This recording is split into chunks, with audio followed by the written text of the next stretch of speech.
बिस्मिल्लाहिर्रहमानिर्रहीम। अस्सलाम वालेकुम नाज़रीन, आपका मेज़बान अली हुसैन जी। अडयाला जेल में इमरान खान साहब की मुलाकात क्यों नहीं करवाई जाती रही, इसकी वजह मैं आपको बताता हूँ। आज इस्लामाबाद हाई कोर्ट में 3 रुकनी लार्जर बेंच ने समाअत की है। चीफ जस्टिस सरफराज डोगर साहब और उनके साथ 2 और जज बैठे। उन्होंने उन तमाम दरखास्तों को इकट्ठा किया हुआ था जो एक लार्जर बेंच बना, जो दरखास्तें इमरान खान साहब के हवाले से इस्लामाबाद हाई कोर्ट में पेंडिंग पड़ी थी या लगी हुई थी किसी जज के सामने कि इमरान खान साहब की अडयाला जेल में मुलाकात करवाई जाए, उनकी फैमिली से, उनके वकला से, या जो लीगल टीम के अलावा जो लोग हैं उनके सियासी लोग, उनसे। तो जस्टिस इजाज इसहाक साहब भी इस मामले के ऊपर एक दरखास्त पर समाअत कर रहे थे, वो भी छीन कर, वो भी उनसे लेकर लार्जर बेंच के सामने लगा दी गई। तो अडयाला जेल में पहले इसी इस्लामाबाद हाई कोर्ट ने ऑर्डर जारी किया था कि इमरान खान साहब की हफ्ते में 2 बार मुलाकात करवाई जाएगी। एक दिन तय पाया था कि उनकी फैमिली से मुलाकात कराई जाएगी, दूसरा दिन तय पाया था कि उनकी लीगल टीम, जिसमें सियासी रहनुमा भी शामिल थे, उनकी मुलाकात करवाई जाएगी। मगर बाद में हुआ ये कि उनकी मुलाकात हफ्ते में 1 दिन करवाई जाने लगी। इसकी वजह बताई गई है, आज इस्लामाबाद हाई कोर्ट के सामने रखी गई है।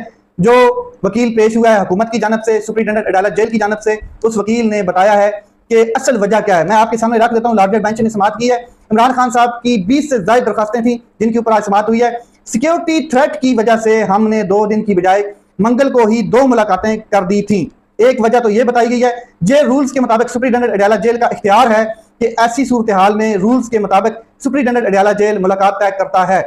ये वो बता रहे हैं वकील नवीद मलिक साहब, जो इस्लामाबाद हाई कोर्ट के लार्जर बेंच को ब्रीफिंग दे रहे थे, दलाइल दे रहे थे कि सुप्रिंटेंडेंट के पास ये जो अडयाला जेल का है उसके पास ये इख्तियार हासिल होता है कि सिक्योरिटी थ्रेट्स की वजह से कोई ऐसे रूल्स हैं कि मुलाकात फिर सुप्रिंटेंडेंट अडयाला जेल तय करता है। तो ये वजह थी एक। दूसरी वजह ये बताई गई कि जब मीटिंग कराई जाती है तो इसको गलत इस्तेमाल करते हैं। मतलब इमरान खान साहब की मीटिंग जब भी करवाई गई तो इमरान खान साहब की फैमिली ने और इमरान खान साहब के जो वकला हैं, जो सियासी रहनुमा हैं, उन्होंने आके बाहर प्रेस कॉन्फ्रेंस की अडयाला जेल के सामने और पूरी कौम को बताया, पूरी दुनिया को बताया कि इमरान खान साहब ने क्या कहा है, क्या हिदायत जारी की हैं और किस लेवल की बात की इमरान खान साहब, कैसी सेहत थी उनकी, ये वो। अब यहाँ पर वो कह रहे कि गलत इस्तेमाल किया जाता है, सियासी बयानबाजी करते हैं। मीटिंग के बाद अडयाला जेल के बाहर सियासी बयानबाजी करने के साथ साथ ये लोग प्रेस कॉन्फ्रेंस करते हैं, मीडिया टॉक करते हैं। और ये सुप्रिंटेंडेंट अडयाला जेल साहब ने दूसरी वजह बताई है कि जनाब ये मामला है जिसकी वजह से इमरान खान साहब की मुलाकात नहीं करवाई जा रही थी।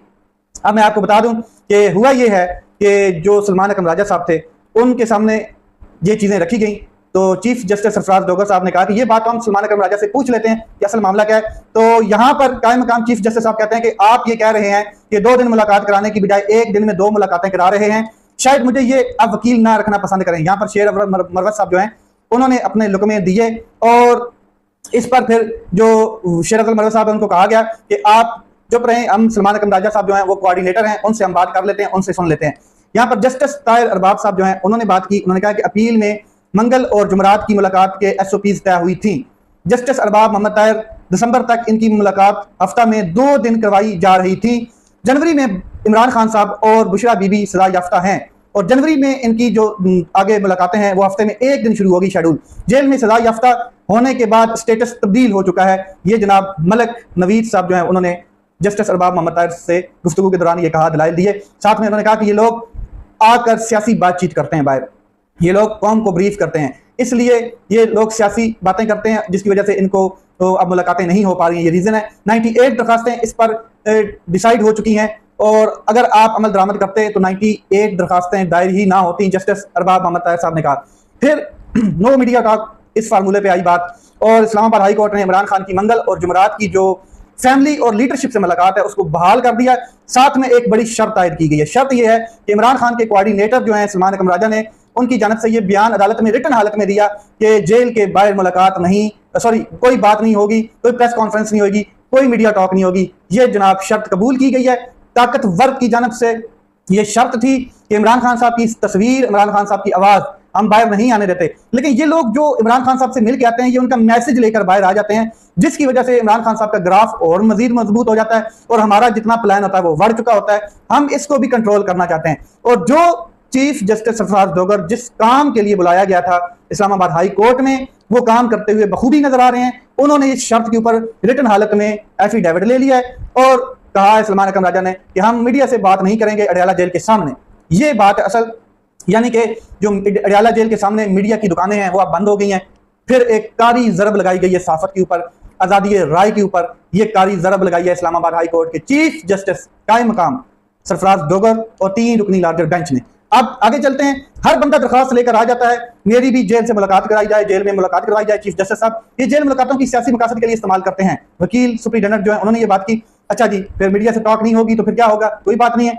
अडयाला जेल के सामने मीडिया से टॉक नहीं होगी, वकला नहीं करेंगे, इमरान खान साहब की फैमिली नहीं करेगी। इसका मतलब ये नहीं कि पूरे पाकिस्तान में कहीं पे वो बात कर ही नहीं सकते।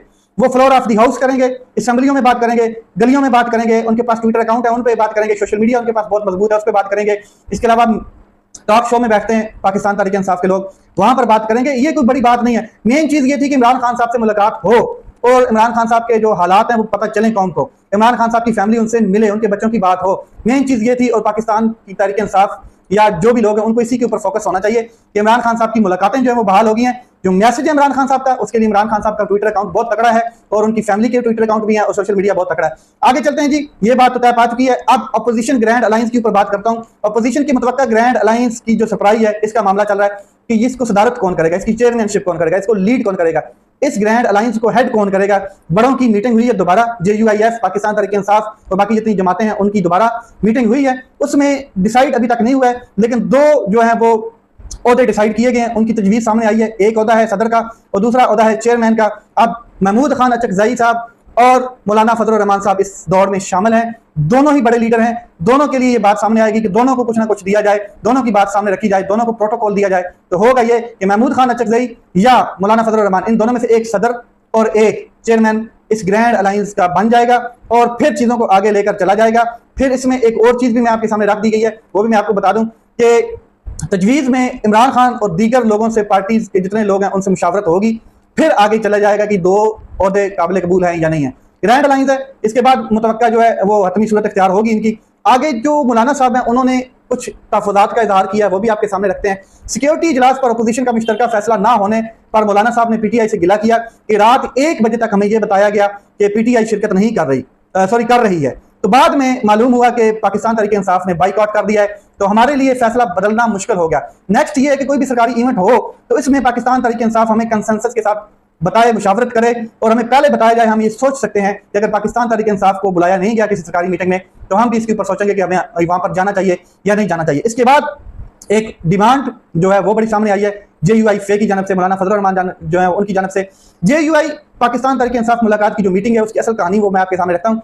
JUI ने इलेक्शन में सीट एडजस्टमेंट के हवाले से बात की है कि जो सीट एडजस्टमेंट है उसका मुतालबा रखा गया है। वो भी KPK में होगा कि अगर हमें सीट एडजस्टमेंट हमारे साथ की जाती है तो उसका तरीकाकार ये होगा कि यहाँ पर फिर मौलाना साहब का कोई कैंडिडेट खड़ा होगा, फिर वो पाकिस्तान तहरीक इंसाफ वहां पर मुकाबला नहीं करेगी, होगा ये मुश्तरका कैंडिडेट ही। आगे चलते हैं। दूसरा उन्होंने कहा है कि पहले ये चीजें तय कर पाए कि सरप्राइज जो है वो सदारत जो है हेडशिप वो कौन करेगा इस ग्रैंड अलायंस की, और जो गंडापुर के जो मामलात हैं हमारे साथ उनको भी बेहतर बनाया जाए। JUI ने बात की है। आगे वो उन्होंने कोई PTM के हवाले से कोई एतराज नहीं उठाया, इसकी ऊपर बड़ी उनकी मुस्बत पेशरफ्त थी। बलोचिस्तान में बलोच अक्सरियत इलाका अपोजिशन में जो है वो उन्होंने इस पोजीशन में आ चुका है कि अब वो अलहदगी का ऐलान कर सकता है। मौलाना फजलुर रहमान साहब ये पहले भी फ्लोर ऑफ द हाउस ये बात कर चुके हैं कि बलोचिस्तान में कुछ ऐसे अजला मौजूद हैं, कुछ ऐसे इलाके मौजूद हैं जो पाकिस्तान से अलहदगी का इजहार कर सकते हैं, ऐलान कर सकते हैं। मेरी इस बात को तनकीद का निशाना बनाया जाएगा, लेकिन हमें हकीकत पसंदी नजर आ रही है और इस सूरत हाल की नज़ाकत को हम देख रहे हैं। लेकिन इमरान खान साहब जो है वो इस बात को समझते हैं, जानते हैं और वो ये बारहा कह चुके हैं कि हर मामले का जो हल है वो टेबल टॉक पर है। मौलाना फजलुर रहमान साहब भी यही बात करते हुए नजर आते हैं। अब आगे मैं आपको एक और चीज़ बताता हूँ कि यहाँ पर अहमद वली खान साहब जो हैं उनकी स्टेटमेंट सामने आई है और बड़ी कमाल की स्टेटमेंट है। अहमद वली खान साहब आपको पता है कि सेनेटर हैं और कैसे मुंतखब हुए हैं ये भी आपको पता है, इलेक्शन ये हारे हुए हैं। ये जनाब कहते हैं कि कौमी सलामती कमेटी के इजलास में आर्मी चीफ ने वजीर आजम से कहा कि आप लोग हमें बॉर्डर पर क्यों नहीं जाने दे रहे, हमें अपने कामों में क्यों उलझाया हुआ है, हमें बॉर्डर पर जाने दें ताकि हम अपना काम करें और आप लोग अपना काम करें। अहमद वली खान साहब कितने मासूमाना स्टेटमेंट देते हैं। अहमद वली खान साहब से पूछा जाए कि क्या फौज अपनी मर्जी से इनके कामों में दखल अंदाजी दे रही है या नहीं दे रही है। आर्मी चीफ साहब जो हैं उनको अगर इतना बॉर्डर्स का ख्याल है वो एपॉलिटिकल क्यों नहीं होते, क्यों नहीं होते। जिस वजीर आजम से वो इजाजत मांग रहे हैं वो फार्म 47 का वजीर आजम है, उसको लाने वाला भी वही आर्मी चीफ है और आसम मनीर साहब उससे क्यों इजाजत मांगेंगे। आसम मनीर साहब के पास क्या इतनी ताकत नहीं है कि वो खुद ही बॉर्डर्स पे चले जाएं, अपने काम इनसे विड्रॉ कर लें, ऐसा नहीं है। ये लॉलीपॉप जो है ये कौम को मत दें, कौम बाशऊर हो चुकी है।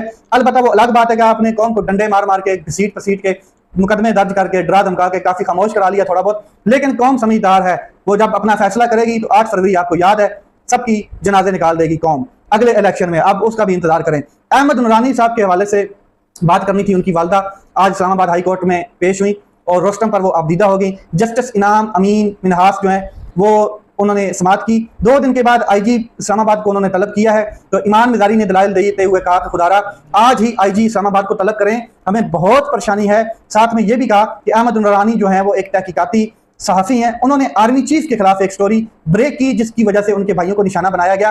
और अहमद नूरानी साहब की जो वालदा हैं वो भी रोस्टम पर खड़ी होकर आबीदा हुई और उन्होंने कहा कि मेरे बच्चों को अगर कुछ हुआ तो इस्लामाबाद हाई कोर्ट और पुलिस का जो आईजी है वो जिम्मेदार होगा। ये देखें, एक माँ अपने बच्चों को 38 साल वो कहती है मैंने पाला, और चंद दरिंदे आए 3 मिनट में उनको लेकर चले गए। और 3 दिन से मुझे नींद नहीं आ रही है, 3 दिन से मैं रो रही हूँ और अकेली महसूस कर रही हूँ, 3 दिन से मुझे नींद नहीं आ रही। और इस्लाम के मुताबिक जो इंसाफ करने वाला इस्लामी जमहूरिया पाकिस्तान का निज़ाम है वो इंसाफ नहीं दे पा रहा है। इस्लामिया जमहूरिया पाकिस्तान की जो अदालतें हैं वो थक गई हैं, वो अपने आप को जजेस जो है वो इंसाफ नहीं दे पा रहे। तो इसके ऊपर जो जस्टिस मिनाज साहब हैं उन्होंने कहा कि मैं कोई ऐसा ऑर्डर नहीं करूंगा जिस पे मैं अप्लाई ना कर सकूं या जिसको मैं अप्लाई ना करवा सकूं, इम्प्लीमेंटेशन ना करवा सकूं। मैं वो ऑर्डर जारी करूंगा जिसके ऊपर इम्प्लीमेंटेशन हो पाए। तो ये चीजें चल रही हैं जनाब पाकिस्तान में। अब आपको पता है अहमद नूरानी साहब ने आर्मी चीफ आसम मुनीर की 2 बेटियों के पासपोर्ट के हवाले से एक स्टोरी ब्रेक की थी कि इनको डिप्लोमेटिक पासपोर्ट दिए गए, हालांकि ये कानून और आइन के मुतरादिफ हैं, यानी कि तजाद रखते हैं, पैराडॉक्स हैं। तो ये स्टोरी जिसकी वजह से फिर उनके दोनों भाइयों को रात को उठा के ले गए अगले नामालूम अफराद जो असल में सबको मालूम है वो ले गए और अब तक उनका कोई पता नहीं है, अता पता नहीं है। अब पाकिस्तान में क्या चल रहा है देखते हैं आगे चीजें किस तरफ जाती हैं। और अडयाला जेल का जो कैदी है वो ईद के बाद क्या करने जा रहे हैं। अपना ख्याल रखें, अपने भाई के चैनल का ख्याल रखें। पाकिस्तान जिंदाबाद।